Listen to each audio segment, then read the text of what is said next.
오늘 여러분과 함께 보셨던 본문의 말씀을 가지고 종려주일 예루살렘으로 가는 길 위에서라고 하는 제아의 말씀으로 은혜를 나누고자 합니다. 부활주일을 앞두고 교회가 전통직으로 지키는 중요한 절기들이 몇 가지 있습니다. 사순절, 종려주일, 고난주간, 부활주일이 바로 그것입니다.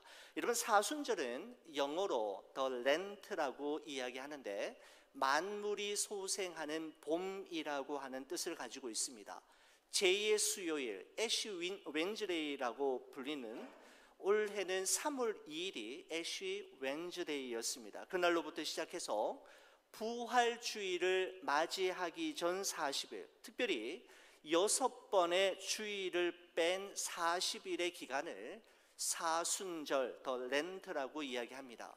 여러분, 특별히 40이라고 하는 숫자는 이스라엘 백성들의 광야 40년을 연상하게 하고 예수님께서 공생의 사역을 시작하시기 전 40일 동안 금식하셨던 것을 생각나게 하는데, 바로 사순절 기간은 예수님의 십자가의 고난과 순환 그리고 죽으심을 깊이 묵상하면서 부활주일을 준비하는 기간이 바로 사순절입니다. 종려주일, 팜 선데이는 사순절 기간 중 부활주일을 맞이하기 전 주일, 그러니까 오늘 주일을 바로 종려주일이라고 이야기합니다. 예수님께서 어린 나귀를 타시고 예루살렘을 입성하실 때에 수많은 무리들이 자기의 겉옷을 길에 펴고 맞이할 뿐만 아니라 종려나무 가지를 양손으로 흔들며 호산나 찬송하리로다 주의 이름으로 오시는 이여 라고 외쳤던 그날을 기념하기 위한 날이 바로 이 종려주일입니다. 여러분, 성경에서 종려나무는 최후의 승리를 의미하고 그들이 외쳤던 호산나 호산나라는 말은 주여 지금 우리를 구원하소서, 주님 이제 우리를 구원하소서라고 하는 의미가 담겨져 있습니다. 그리고 종려주일을 보낸 다음 날인 월요일부터 토요일까지를 고난주간이라고 이야기합니다. 패션 위크이라고 부르지요. 바로 예수님께서 십자가를 지시기 전 마지막 한 주간으로서 우리의 죄와 허물로 죽은 우리를 구원하시고 다시 살리시고 영원한 생명을 주시기 위해 십자가의 길을 걸으셨던 마지막 한 주간을 이야기합니다. 여러분, 우리 교회에서는 바로 이 고난주간을 맞이해서 내일 저녁부터 시작해서 굿 프라이데이, 금요일, 성금요일까지 우리 고난주간 특별 저녁 기도회를 우리가 교회에서 모여 함께 기도하면서 주님과의 첫사랑을 회복하고 예수님의 그 십자가 위에서 나타난 그 사랑을 다시금 회복하는 귀한 기회로 삼으려고 합니다. 여러분, 그리고 우리는 다음 주일 바로 죄와 사망의 권세를 이기시고 다시 부활하심으로 우리에게 영원한 생명을 주신 부활주일을 맞이하게 됩니다. 예수님은 성경대로 십자가에서 죽으시고 성경대로 3일 만에 부활하심으로 온 인류를 향한 성부 하나님의 구원 계획을 완성하셨습니다. No cross, no crown이라는 말처럼 십자가 없이는 면류관도 없다라는 말처럼 사순절과 종려주일 그리고 고난주간이 없이는 부활주일도 없고 죽음의 골고다 언덕을 넘어 절망의 무덤 아래까지 내려가 본 사람만이 부활의 주님을 그날 만날 수가 있게 되는 것이죠. 다음 주일 부활절 아침 부활의 주님을 우리가 다시 만나고 뵙기 위해 이번 한 주간 고난주간을 주와 함께 십자가의 길을 잘 걸어가시는 여러분과 제가 되기를 간절히 축원을 드립니다. 오늘 여러분과 함께 읽은 이 마가복음 11장 1절에서 10절까지 말씀은 사복음서 모두가 기록하고 있을 만큼 아주 중요한 사건으로서 마가복음에는 미처 기록되어 있지 않지만 동일한 사건을 기록하고 있는 요한복음 12장의 말씀을 참고하면 예수님의 예루살렘 입성은 유월절이 시작되기 5일 전, 오늘날로 말하면 종려주일에 있었던 일임을 우리에게 말씀해 주고 있습니다. 예수님의 오늘 이 예루살렘 입성이 중요한 것은 온 인류의 죄와 허물을 사하시고 우리에게 영원한 생명을 주시기 위해 고난을 받으시고 십자가를 지시기 위해 예루살렘으로 올라가는 그의 마지막 최후의 발걸음이기 때문입니다. 예수님의 예루살렘 입성은 오늘 본문 1절에 이런 말씀으로 시작이 됩니다. 한번 본문의 말씀을 한번 보십시오. 그들이 예루살렘에 가까이 와서 감람산 벳바게와 베다니에 이르렀을 때에 예수께서 제자 중 둘을 보내시며 라고 말씀하고 있습니다. 예수님과 제자들이 예루살렘 인근에 있는 감람산 골짜기 끝에 위치한 벳바게와 베다니라고 하는 마을에 도착했을 때 예수님은 그 제자들 중에 둘을 구별하셔서 마을로 보내시면서 이렇게 부탁하셨습니다. 2절 3절의 말씀입니다. 이르시되 너희는 맞은편 마을로 가라. 그리로 들어가면 곧 아직 아무도 타보지 않은 나귀 새끼가 매여 있는 것을 보리니 풀어 끌고 오라. 만일 누가 너희에게 왜 이렇게 하느냐라고 묻거든 주가 쓰시겠다 하라. 그리하면 즉시 이리로 보내리라 하시니 라고 말씀하고 있습니다. 여러분, 우리의 시선을 사로잡는 한 표현이 보입니다. 주가 쓰시겠다 하라 라고 하는 이 표현입니다. 여러분, 이 말씀은 예수님께서 내가 쓰겠다라고 하는 의미이지 않습니까?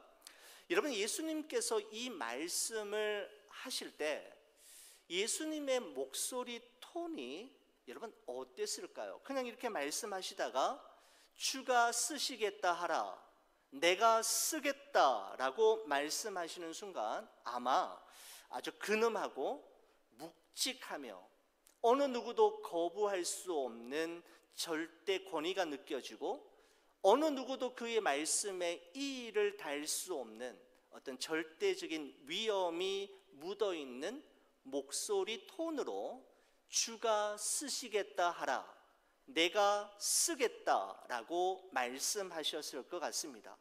예수님의 내가 쓰겠다라고 하는 말씀은 예수님이야말로 이 세상 만물의 주인이시며 절대 주권자가 되심을 의미하는 표현입니다. 이 어린 나귀도 주님의 것이지만 이 어린 나귀의 어미도 주님의 것이고 그 어린 나귀와 어미 나귀의 주인도 주님의 것이며 지금 마가복음 11장을 함께 읽고 나누고 있는 여러분과 저 또한 주가 쓰시겠다 하라, 내가 쓰겠다라고 하는 이 표현 앞에 주님의 것임을, 주님의 것이 아님이 없음을 말씀하고 있는 것입니다. 우리의 생명도, 우리의 건강도, 우리의 시간과 물질도, 우리의 사랑하는 자녀들과 손주들도 주님의 것이며 주님께서 우리에게 주신 것이며 주님께서 우리에게 맡기신 것입니다.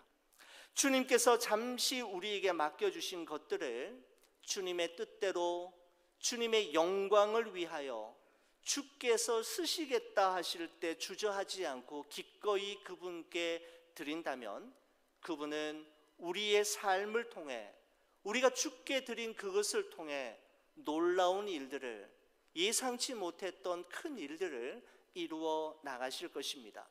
저는 이 말씀을 묵상하면서 특별히 주가 쓰시겠다 하라, 내가 쓰겠다라고 하는 예수님의 이 표현을 묵상하다가 우리가 헌금을 봉헌할 때마다 부르는 찬송가 213장의 가사가 생각났습니다.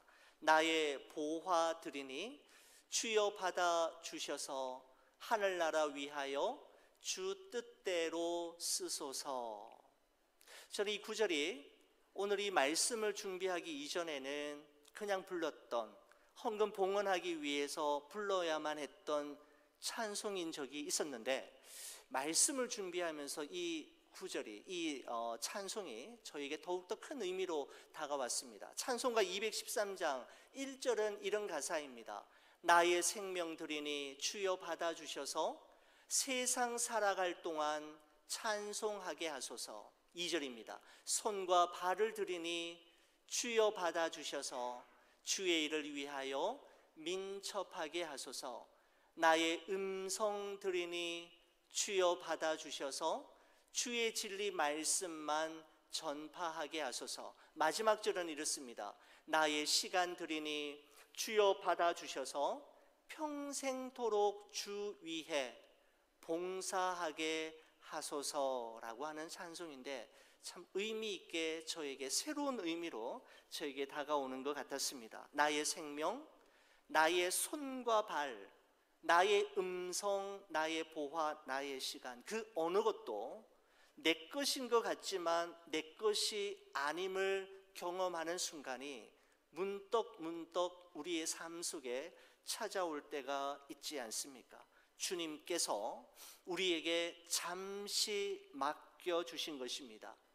우리의 생의 마지막 날 주님은 우리의 삶을 반드시 평가하실 것입니다. 그때 주님은 주가 쓰시겠다 하라, 내가 쓰겠다라고 하는 주의 말씀을 무시하지 않고 우리가 주의 말씀에 순종하며 살았는지, 주께서 주신 것을 주님의 나라와 주님의 몸된 교회를 위해 얼마나 어떻게 사용했는지를 반드시 물어보실 것입니다.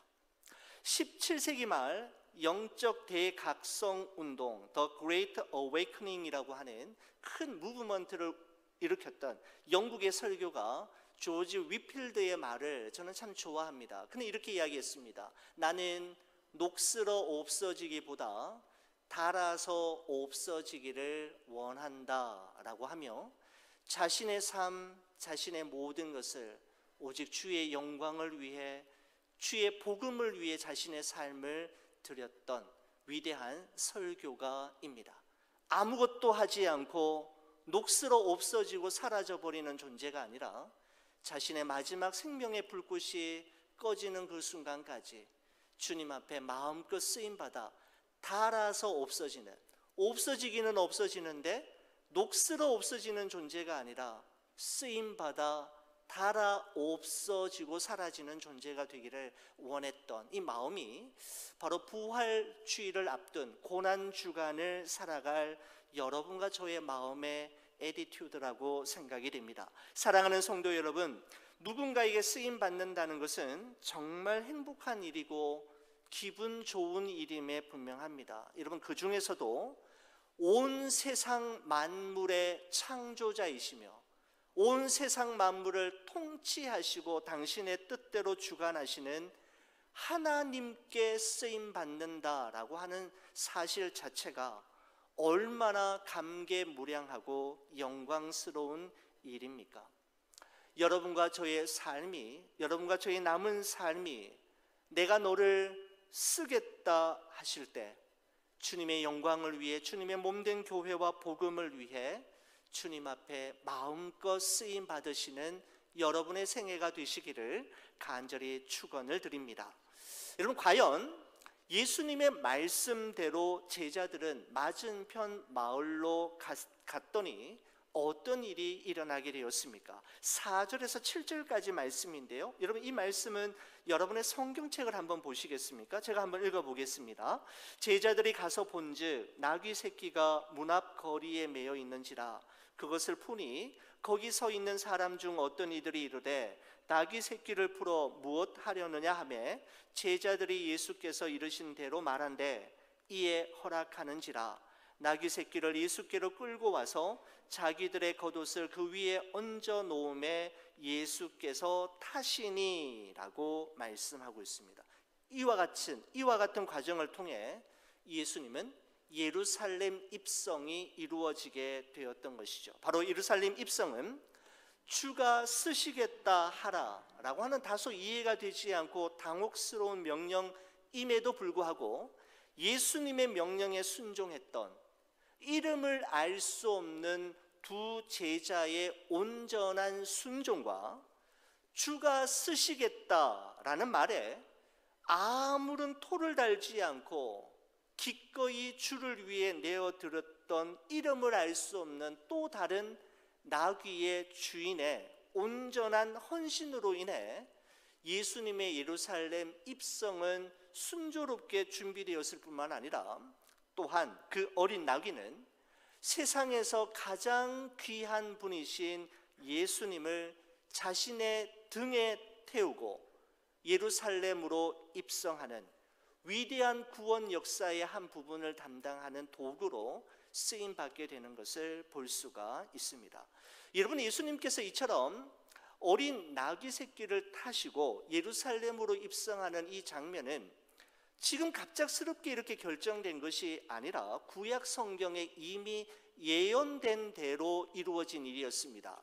스가랴서 9장 9절 말씀에 보시면 이런 말씀이 있습니다. 시온에 따라 크게 기뻐할지어다. 예루살렘에 따라 즐거이 부를지어다. 보라, 내 왕이 내게 임하시나니 그는 공의로우며 구원을 베푸시며 겸손하여서 나귀를 타시나니 나귀의 작은 것 곧 나귀 새끼니라 라고 말씀하고 있습니다.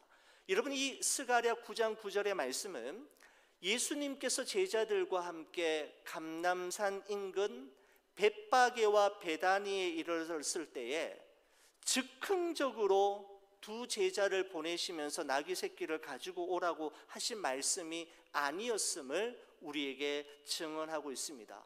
예수님께서 오시기 전 약 520년 전에 이미 스가랴 선지자를 통해서 정확하고 구체적으로 예언했던 말씀 그대로 예수님에게서 하나님의 때가 되어 그대로 성취되고 있음을 말씀하고 있는 것이죠. 여러분, 이처럼 예수님의 모든 행적과 모든 걸음은 하나님의 주권과 섭리에서 한 번도 벗어난 적이 없었습니다. 하나님의 뜻과 계획 안에서 성취되었다라는 것이죠. 여러분, 그렇습니다. 그리스도인이란 우연이 아니라 섭리를 믿는 사람들입니다. 그 어떤 것도 하나님의 섭리 밖에서, 하나님의 계획과 예정 밖에서 하나님이 모르는 사이에 이루어지는 일은 하나도 없음을 믿는 사람들, 바로 우리는 그들을 그리스도인이라 부를 수 있습니다. 제가 이 말씀을 묵상하면서 2012년도에 윤태호 작가가 쓴 웹툰 미생의 한 명대사가 생각이 났습니다. 그 미생의 그 주인공이었던 장그래 씨가 그의 말에 이렇게 이야기합니다. 바둑판 위에 의미 없는 돌은 없다라고 하는 문장이 그 미생이라고 하는 웹툰 드라마로도 만들어졌는데 있었습니다. 바둑판 위에 의미 없는 돌은 없다.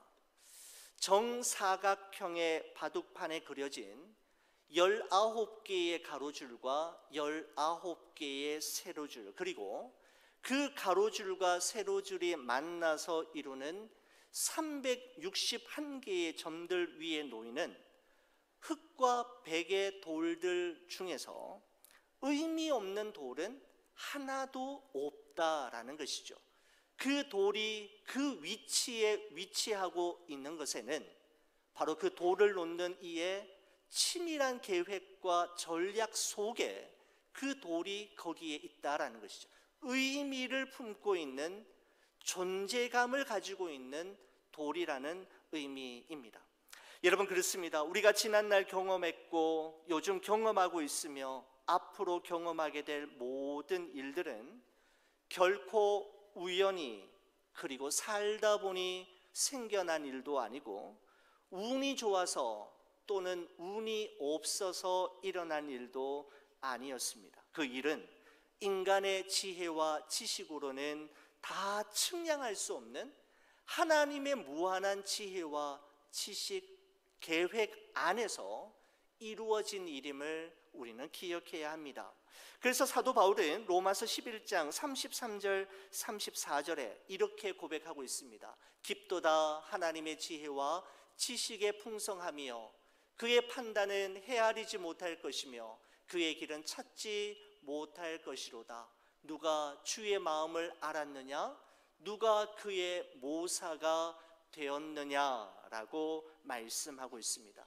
하나님의 지혜와 지식의 그 분량과 크기가 얼마나 깊고 얼마나 넓고 높은지 인간이 헤아릴 수 없으며, 하나님이 우리를 위해서 행하시는 모든 일들을 인간이 이해할 수 없고 다 설명되어질 수 없다라는 것입니다. 어느 누구도 하나님께서 행하시는 일, 하나님께서 결정하시는 일에 조언이나 충고를 해줄 자가 없다라는 것입니다.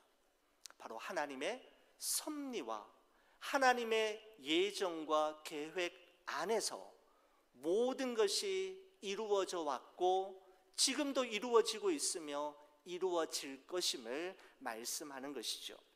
여러분, 하나님의 섭리는 종종 우연이라는 이름의 옷을 입고 찾아오기에 우리는 그 일을 대수롭지 않게 여기고 그 일 속에 숨겨진 하나님의 메시지와 계획을, 의도를 생각하지 않고 그냥 지나칠 때가 많이 있지만, 한 가지 확실한 것은 하나님은 그냥 한번 어쩌다가 행하시는 일은 없다라는 것입니다.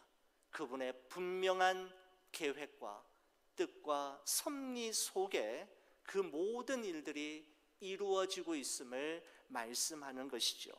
사랑하는 우리 교우 여러분, 요즘 여러분의 삶 속에서 일어나고 있는 일들 중에 혹시 우연이라 생각하며 스쳐 넘기는 일은 없으신지요? 그렇다면 다시 한번 생각해 보시기 바랍니다. 우연이라고 생각되는 그 일이 사실은 하나님께서 분명한 계획과 목적을 가지고 여러분과 저의 삶 속에서 작업하고 있는 일일 수 있기 때문입니다. 더 이상 우연 뒤에 숨지 말고 하나님께서 우리에게 깨닫게 하시려는 것이 무엇인지를 생각하며 이 고난주간을 보낸다면, 이 고난주간은 우리에게 더욱더 의미 있는 한 주간이 되어질 것입니다. 여러분, 하나님은 무심코 그냥 지나칠 수 있는 작고 어린 나귀 한 마리까지도 당신의 구원 역사를 완성하기 위한 섭리의 도구로, 퍼즐 조각으로 사용하셨고, 예수님은 걸어서 도보로 예루살렘으로 입성하실 수도 있으셨지만 성부 하나님께서 스가랴 선지자를 통해 예언하신 말씀을 이루기 위해 그분은 굳이 어린 나귀를 타셔야만 했던 것입니다. 걸어서도 가실 수 있고 도보로 얼마든지 가실 수 있는 거리의 예루살렘 입성이었지만 그분은 말씀을 이루기 위해 어린 나귀를 타셨던 것입니다. 여러분, 그러나 그 작고 어린 나귀를 타고 예루살렘에 입성하시는 지금 이 예수님의 모습은 이스라엘 백성들이 기대하는 그림은 아니었습니다. 여러분, 이스라엘 백성들이 예수님으로부터 기대했던 것이 무엇이었는지를 우리는 8절에서 10절까지 말씀을 통해 볼 수가 있습니다. 여러분 한번 보십시오. 8절에서 10절 말씀 제가 한번 읽어보겠습니다. 성경책을 보시는 겁니다. 많은 사람들은 자기들의 겉옷을 또는 다른 이들은 들에서 벤 나뭇가지를 길에 펴며 앞에서 가고 뒤에서 따르는 자들의 소리 지르되 호산나 찬송하리로다. 주의 이름으로 오시는 이여 찬송하리로다. 오는 우리 조상 다윗의 나라여 가장 높은 곳에서 호산나 하더라 라고 말씀하고 있습니다. 여러분, 여기서 호산나라는 말은 지금 우리를 구원하소서, 이제는 우리를 구원하소서라고 하는 뜻인데, 그들이 호산나 찬송하리로다 주의 이름으로 오시는 이여 라고 외치는 이면에는 이스라엘 백성들의 간절한 염원이 담겨져 있습니다. 여러분, 이 외침은 로마의 오랜 압제와 억압으로 인해 가난과 굶주림 통제 속에서 고통하며 신음하는 우리를 구원해 달라라고 하는 간절한 열망이 포함되어 있는 것이죠. 여러분, 그러나 예수님께서 이 땅에 오신 이유, 예수님께서 이 세상에 주려하신 구원은 이스라엘을 로마의 압제에서 구원해 내려는 것이 아니라, 그뿐만 아니라 온 세상을 죄로부터 구원하기 위한 계획이었습니다. 여러분, 로이 레신이라고 하는 미국 크리스찬 작가가 쓴 인간에게 가장 필요한 것이라고 하는 글에 보면 이와 같은 글귀가 있습니다. 한번 들어보십시오. 인간에게 가장 필요한 것이 지식이었다면 하나님은 우리에게 교육가를 보내셨을 것이다. 인간에게 가장 필요한 것이 건강이었다면 하나님은 우리에게 의사를 보내셨을 것이다. 인간에게 가장 필요한 것이 돈이었다면 하나님은 우리에게 사업가를 보내셨을 것이다. 인간에게 가장 필요한 것이 즐거움이었다면 하나님은 우리에게 연예인을 보내셨을 것이다. 그러나 하나님께서 예수님을 이 세상에 보내신 것은 인간에게 가장 필요한 것은 죄의 문제를 해결하는 것이었기 때문이다 라고 말하고 있습니다. 바로 여러분의 힘과 저의 능력으로는 도무지 해결할 수 없는 죄의 문제를 해결하시기 위해, 그리고 여러분과 저를 하나님의 자녀 삼으시기 위해 그분은 이 땅에 오셨고 오늘 예루살렘 성으로 입성하셨던 것입니다. 저는 예수님의 이 입성하시는 모습을 보면서 제게 특별한 메시지로 다가온 부분이 있었습니다. 여러분, 예수님께서 예루살렘으로 입성하실 때 정말 많은 사람들이 모여서 겉옷을 펴서 땅에 깔고 최후의 승리를 의미하는 종려나무 가지를 흔들며 호산나 찬송하리로다 주의 이름으로 오시는 이여 라며 환호하고 열광하지만, 여러분, 이에 대한 예수님의 반응이 성경에 전혀 기록되어 있지 않다라는 점이 저에게는 큰 메시지로 다가왔습니다. 사람들은 환호하고 열광하며 호산나 호산나 외치는데 예수님은 이에 대한 반응이 전혀 없습니다. 한 줄도 기록해 놓고 있지 않음을 보게 됩니다. 8절, 9절, 10절에 대한 예수님의 반응이 전혀 없다라는 말씀입니다. 바로 예수님은 이 수많은 군중들의 뜨거운 반응이 불과 며칠 후면 싸늘하게 식어져 예수를 십자가에 못 박으라고 하는 외침으로 바뀌어질 거라는 사실을 알고 계셨기 때문입니다. 예수님은 주변 환경과 사람들의 열광과 환호에 좌지우지되지 아니하시고 오히려 그는 침묵하셨으며 그가 가야 할 십자가의 길을 앞을 바라보며 묵묵히 걸어가셨던 것입니다. 여러분, 오늘은 종려주일이고 내일부터 한 주간 고난주간이 시작이 됩니다. 우리가 매년 이때쯤이며 맞이하는 고난주간이지만 2022년의 고난주간을 우리가 좀 더 의미 있게, 좀 더 다른 모습으로 보내기 위해서는 저는 한 3가지 정도를 우리의 마음속에 가지고 지내면 좋겠다라는 생각이 이 말씀을 준비하며 들었습니다. 첫 번째는 주가 쓰시겠다, 내가 쓰겠다라고 말씀하실 때 여러분 주저하지 마시고 여러분의 삶을 그분께 드림으로 이 고난주간을 통하여 여러분의 남은 삶이 하나님께 쓰임받는 삶으로 변화되어지기를 간절히 축원을 드립니다. 여러분, 예수님은 걸어서 도보로 예루살렘으로 입성하실 수도 있으셨지만 성부 하나님께서 스가랴 선지자를 통해서 이미 예언하신 말씀을 이루시기 위해 굳이 어린 나귀를 타고 입성하셨던 것처럼 이 고난주간을 보내시고 이후에 여러분과 저의 삶이 온전히 주의 말씀에 순종하심으로 주의 말씀을 여러분과 저의 삶으로 이루어 드리는 삶이 되어지기를 간절히 축원을 드립니다. 마지막 한 가지 더 있습니다.